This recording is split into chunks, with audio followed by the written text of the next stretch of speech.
오늘 하나님께서 우리에게 주신 말씀은 마태복음 11장에 있는 말씀입니다. 마태복음 11장 1절로 6절에 있는 말씀입니다.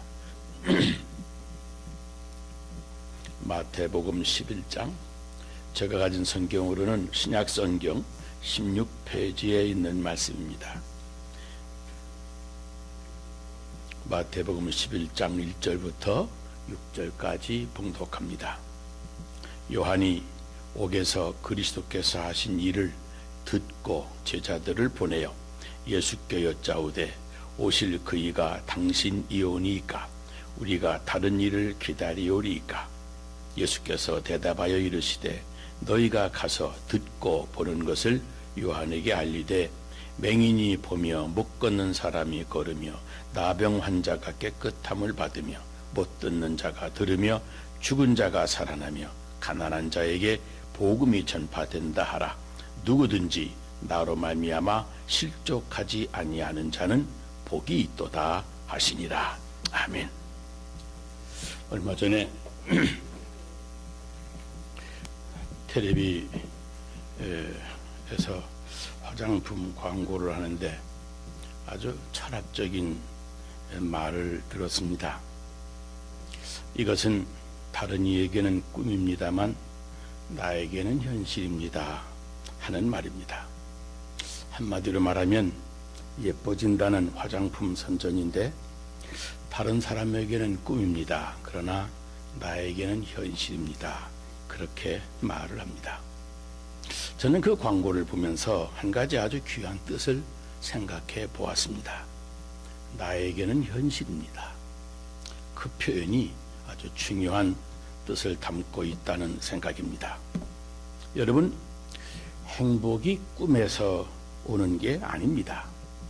그 꿈과 현실의 긴장 관계 속에서 그 꿈이 현실화될 때, 그리고 그것을 현실로 인정할 때에만 사람은 행복하다는 사실입니다. 무한히 꿈으로만 있거나 또 거기에 도달해도 저 앞에 또 꿈이 있고 그러면 그 인생은 행복할 틈이 없는 겁니다. 산 너머 또 꿈, 그 무지개를 쫓아가는 것처럼 그렇게 생각하는 사람에게는 행복이 없습니다. 그런 꿈은 만족할 수 없는 겁니다. 나에게 오늘 주어진 현실 이대로가 그 꿈의 현실, 그 꿈의 성취입니다. 이루어진 오늘 이대로가 꿈의 현실이다. 이렇게 받아들일 수 있을 때 사람은 행복한 것입니다. 여러분, 그런 인생이 아주 중요합니다. 그런데 헬라의 철학자 플라톤이 행복은 만족한 삶을 의미한다. 그리고 불행은 결핍에서 오는 것이 아니고 결핍감에서 오는 것이다 그랬습니다. 여러분, 만족과 만족감이 같은 것이 아닙니다. 결핍과 결핍감도 서로 다릅니다. 보세요. 내가 만족할 수 없는 현실에서도 만족하다고 생각할 수 있고 만족하게 사는 사람이 있습니다. 그러므로 내가 만족하지 못하다면 내게 있는 그 결핍감이 문제인 겁니다. 내가 가지고 있는 이대로 충분하다. 이대로도 만족하다. 이렇게 생각할 수 있는 사람만이 행복할 자격이 있습니다. 그리고 그렇게 내가 스스로 만족할 때만이 만족한 것이지 만족이라고 하는 것이 따로 있는 것이 결코 아닙니다. 넉넉하지 못해도 여러분 만족감을 가질 수가 있습니다. 그러므로 결핍이 문제가 아니라 결핍감이 문제입니다. 그런데 사람은 이 더 가지려고 하는 이 마음, 이 소유욕은 이상하게도 많이 가질수록 더 강해집니다. 그래서 소유욕이 재앙을 일으키고 나도 불행해지고 남도 불행하게 만드는 겁니다. 그래서 성경은 욕심이 잉태한 즉 죄를 낳고 죄가 장성한 즉 사망을 낳는다고 그랬습니다. 그런데 이타적인 사랑, 이 이타적인 사랑은 나를 위하지 않고 남을 위하기 때문에 기적을 일으킵니다. 이타적인 사랑을 가슴에 품을 때 내가 스스로 내 욕심으로부터 자유롭고 그래서 행복하고, 이타적인 사랑을 내가 베풀 때 내 주변 사람들이 다 자유해지고 그리고 행복해지는 겁니다. 그렇습니다. 사랑은 다 같은 사랑같이 보이지만 이타적인 것과 이기적인 사랑이 서로 확실하게 다릅니다. 그러므로 우리가 한마디 잔소리를 해도 한마디 충고를 해도 이게 이타적이냐 이기적이냐 이것을 생각해 보아야 됩니다. 여러분, 가정의 달입니다. 이제 나이 들어 여기저기 주름살 들어진 자기 얼굴을 보면서 여러분은 어떤 생각을 하고 계십니까? 자기 중심, 이기적인 욕심에 사로잡혀서 생각하는 사람은 내가 이 가족들 때문에 일생을 이렇게 고통스럽게 살아왔구나 하고 또 지나온 인생을 실망하고 또다시 실족하게 될 것입니다.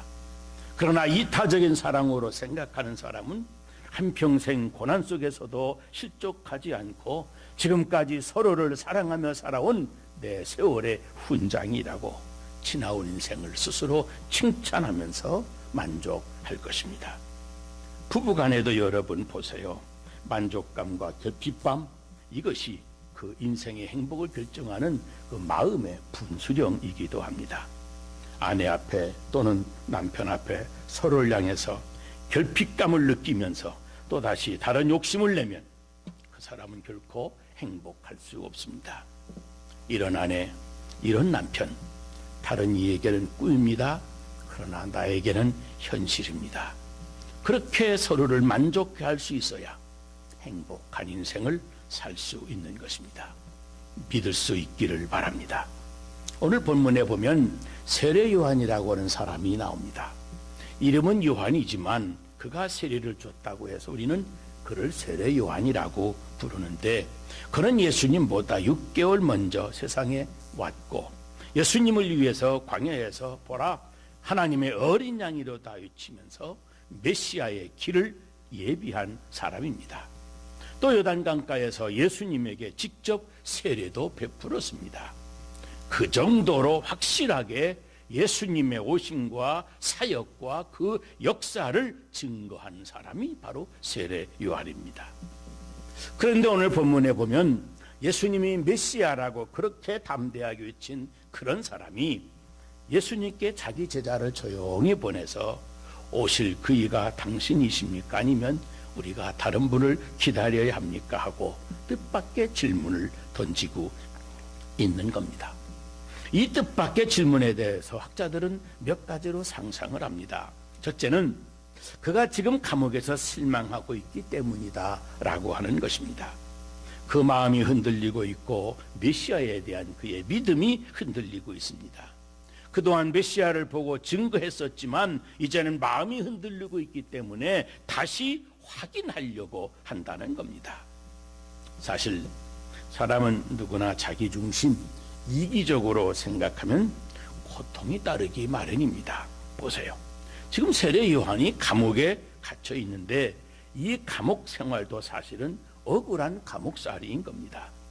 그리고 살로메라고 하는 사람이 쓴 책을 보면 이 감옥이 어디에 있느냐면 바로 헤롯 대왕의 지하실에 있었습니다. 그 바로 밑에.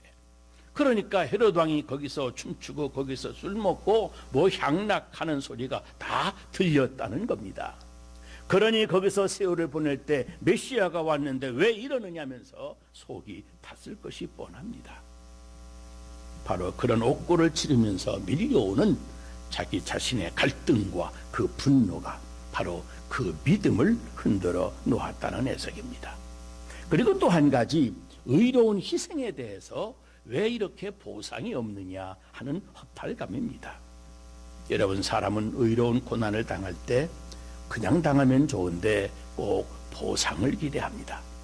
선한 일을 할 때에도 상을 받고자 하는 마음이 있습니다. 좋은 일을 할 때 하나님이 복을 주셔야 하지 않겠느냐 하는 기대가 마음에 있습니다. 그런데 보세요. 지금 세례 요한이 왜 감옥에 갇혀 있습니까? 헤롯 왕의 부정한 행위를 정면으로 충고하다가 비판하다가 붙잡혀서 감옥에 갔습니다. 자기에게 어떤 잘못이 있었던 것이 아니었습니다. 그는 의로운 말을 했고 의로운 행동을 했고, 그래서 지금 그 의로운 행동을 당하고 희생을 당하고 있는데도 불구하고 아직도 아무런 보상도 없다고 하는 사실입니다. 그래서 그의 마음에 갈등이, 그 메시아에 대한 믿음이 흔들리고 있는 겁니다. 게다가 그 고통이 너무 길어지기 때문입니다. 여러분 혹 어떤 짐을 들고 먼 길을 걸어가 본 적이 있습니까? 처음에 들 때는 가볍습니다. 그런데 한참을 가다 보면 점점 무거워집니다. 이 고난이라고 하는 게 처음에는 감당할 만한데 너무 오래 가면, 여러분 병도 너무 오래 가면, 아픔도 너무 오래 가면 점점 견디기 무거워지는 겁니다. 그러면서 결국 믿음이 흔들리게 되는 겁니다. 게다가 사람들의 응원과 지지가 멀어지기 때문입니다. 비록 이렇게 고생한다 하더라도 많은 사람들이 나를 지지해주고 나를 성원해주고 내 명예만 지켜주고 있다면 그래도 참고 견딜만 할 것입니다. 그런데 보자하니 자기 편이 아무도 없는 것 같습니다. 심지어는 메시아라고 하는 그 예수님도 자기가 당하는 이러한 의로운 고난에 대해서 한마디 말씀도 안 하는 것 같습니다. 만일 감옥에 있는데 조용히 찾아와서 너 참 많이 고생하는구나, 조금만 참아라 그러신다든지, 아니면 다른 사람들 한테 말씀을 하시면서라도 야, 그 사람, 그 세례 요한 참 좋은 사람이다 라고 한마디라도 말해 주셨다라고 한다면 좀 더 참고 기다려 볼 수 있을 법도 한데, 안 그렇지 않습니까? 근데 어찌 메시아는 내 수고와 내 희생에 대해서 이토록 아무 말도 없는가? 이래서 그 믿음이 뿌리째 흔들렸을 것이고, 그래서 오실 리가 당신입니까? 다른 분을 더 기다려야 됩니까? 하는 뜻밖의 질문을 했다는 그런 해석이 힘을 얻기도 합니다. 그런데 여기서 이 요한의 제자들에게 하신 예수님의 대답이 또한 뜻밖입니다. 가서 보고 듣는 대로 말해라. 보고 듣는 대로 사실대로 가서 말해라. 그러면서 맹인, 소경이 보며 안진병이가 걸으며 문둥병자가 깨끗함을 받고 듣지 못하던 귀머리가 듣고 죽었던 사람이 살아나고 가난한 사람들에게 복음이 전파된다 라고 해라 라고 그러셨습니다. 말하자면 세례 요한은 옥에서 지금 고통을 당하고 있지만 세상 바깥에서 복음이 전파되고 있다고 들으면 실족하지 아니하고 당연히 만족할 것으로, 아니 만족해야 할 것으로 알고 우리 주님이 하신 말씀입니다. 여러분, 우리가 해석하기 어려운 많은 문제에 부딪힐 때가 있습니다. 지금 저 중국은 전 세계에서 가장 선교가 활발하게 이루어집니다. 경제적으로도 부흥하고 있지만 더 중요한 것은 교회가 엄청나게 부흥되고 있습니다. 이런 부흥이 있기 전에 그들은 공산주의로 인해서 지나간 30년 동안 얼마나 많은 고생을 했는지 모릅니다. 그런데 이제 와서 놀라운 변화를 겪고 있습니다. 중국 어느 지역에서는 복음의 역사가 아주 활발하게 확산되면서 허연 멀건 죽 한 그릇을 먹고도 사람들이 열심히 성경을 공부하고 주의 일을 하겠다고 일어나는 청년들이 수백 명이 된다는 것을 보더니 어느 성장이라고 하는 사람이 그 사실을 보고 기가 막혀서 어떻게 이런 열심히 사람들 마음속에 일어날 수가 있습니까? 지난 문화혁명 때 이 성에서만 5만 명의 크리스찬들이 죽임을 당했습니다. 그러더랍니다. 이 성에서만 5만 명의 그리스도인이 순교를 당했기 때문에 이 성이 이렇게 놀라운 영적인 부흥이 일어나고 있다는 겁니다. 여러분, 나 하나가 여기서 썩어지는 미랄이 되어 그렇게 사라지더라도 어디선가 하나님의 나라가 전파되고 있으면 그것으로 만족해야 한다는 말입니다. 세례 요한아, 복음이 전파되는 것, 이것으로 만족해라 그러는 겁니다. 또 하나는 가난한 자에게 복음이 전파되고 병든 사람들이 낫는다고 하는 것. 너는 지금 감옥에 있어도 저쪽에서는 기적이 일어나고 이쪽에서도 기적이 일어나고 있다. 그러시는 거예요. 이게 무슨 말씀입니까? 여러분 이걸 생각해 보세요. 세례 요한에게 기적은 오직 하나, 지금 이 감옥에서 빨리 풀려 나가는 것일 겁니다. 그런데 예수님은 이 사람아, 저기에 기적이 있어, 기적이 저기에 있어, 그러는 겁니다.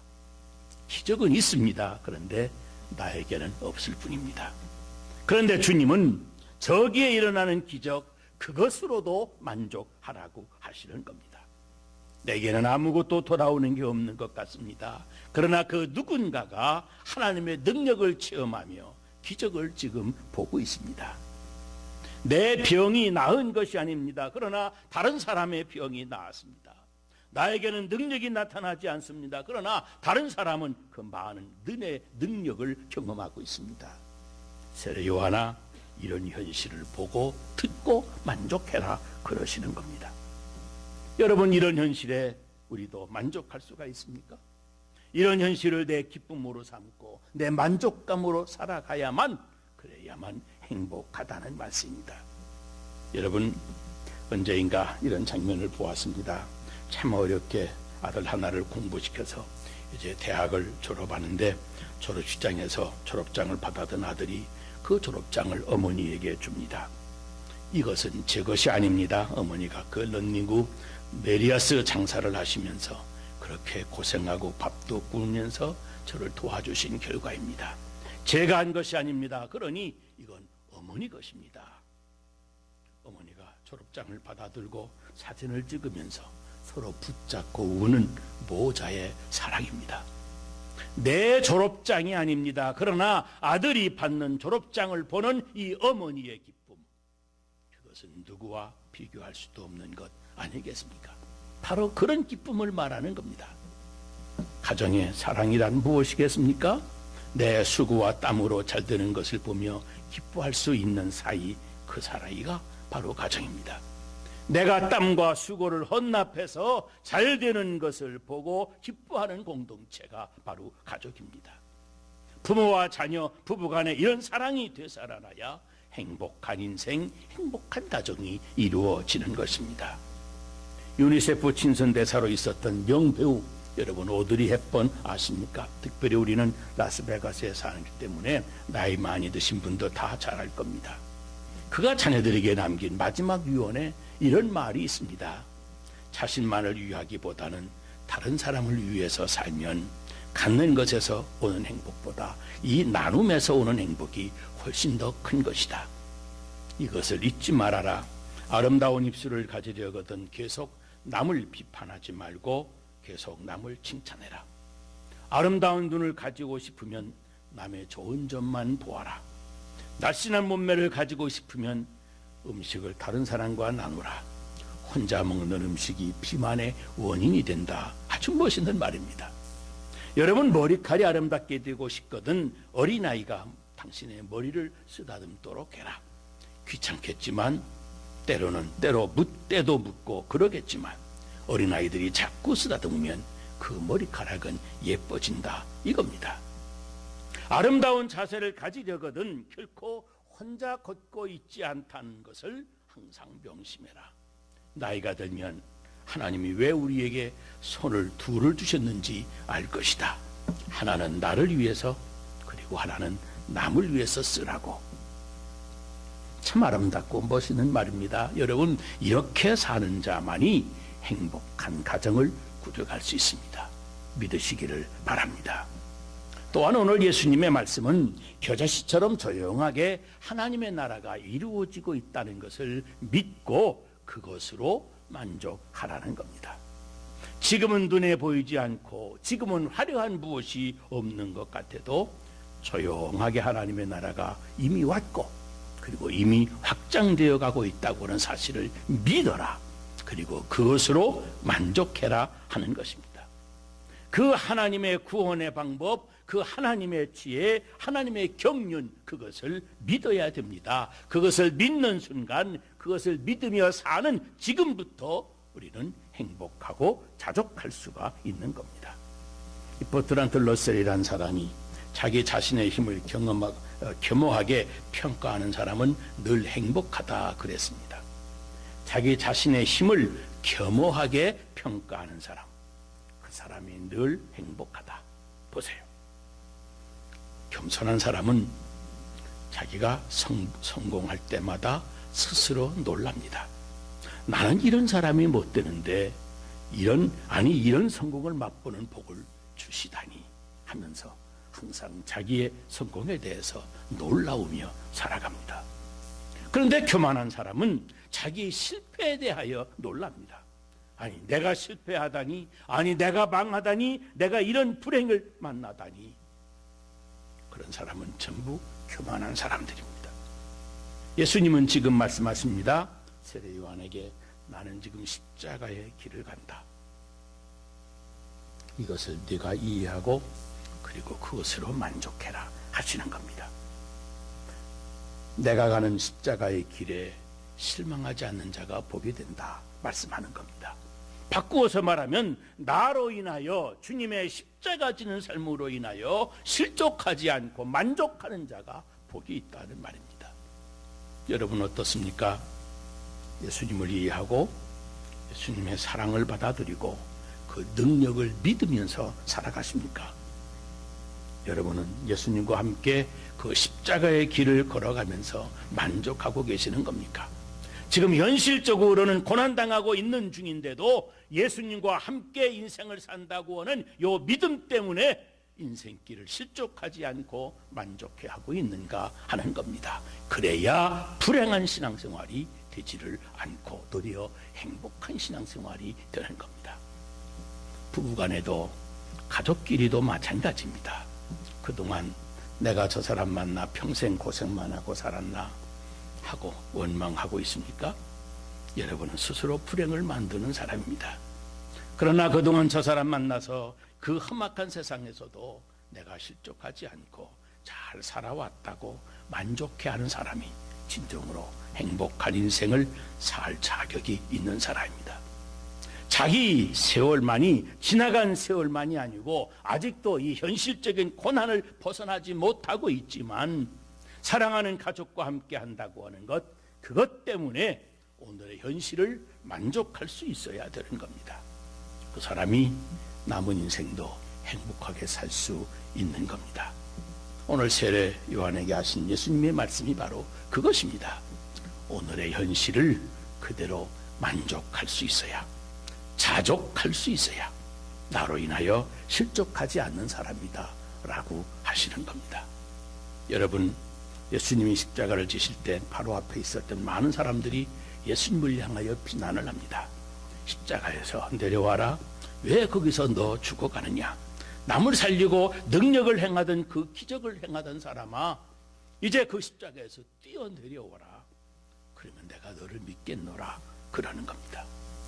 그러나 우리 예수님은 이렇게 말씀을 하십니다. 아니, 나는 십자가에서 이렇게 죽는다. 너는 이대로 나를 보고 만족해라. 십자가에서 죽어가는 나로 인해서 실족하지 아니하는 자가 복이 있다 말씀하는 겁니다. 사도 바울이 자기 육체의 가시를 빼달라고 3번이나 간절히 하나님께 간구했습니다. 그러나 그에게 주시는 응답은 이렇습니다. 내 은혜가 내게 족하도다. 무슨 말입니까? 오늘 이대로가 내 꿈이 이루어진 결과이다. 이대로가 내 기도가 이루어진 결과다. 그러니 오늘 이대로 만족하고 살라고 하는 겁니다. 내 마음에서, 내 마음의 욕심에서 그 결핍감을 지워버리라고 하는 말입니다. 오늘 이대로를 만족하는 사람의 남은 인생이 행복하게 되고 그 가정에 드디어 행복이 깃들게 되는 겁니다. 여러분, 가정의 달을 지나면서 오늘의 현실이, 오늘 여러분들의 가정이 그동안 품고 살아온 꿈이라고 믿고 실망하거나 실족하지 않고 만족하고 감사하며 살아가는 그런 여러분들 되셔서 행복한 인생, 행복한 가정을 이루어가게 되시기를 주의 이름으로 축원합니다. 기도하겠습니다. 하나님 아버지, 우리는 언제나 자신을 중심하고 세속적인 욕심에 매여 살기에 하나님의 큰 뜻을 보면서도, 아니 하나님의 큰 뜻이 이루어지는 것을 보고 들으면서도 쉽게 실망하기도 하고, 그래서 실족하기도 합니다. 주님의 사람으로 자처하면서도 세례 요한처럼 늘 흔들리고 있고, 때로는 원망과 불평과 좌절에서 헤어나지 못하고 있사오니 우리를 용서하여 주시옵소서. 주님께서 감옥에 있는 세례 요한에게 하시던 그 귀한 말씀, 하나님의 나라가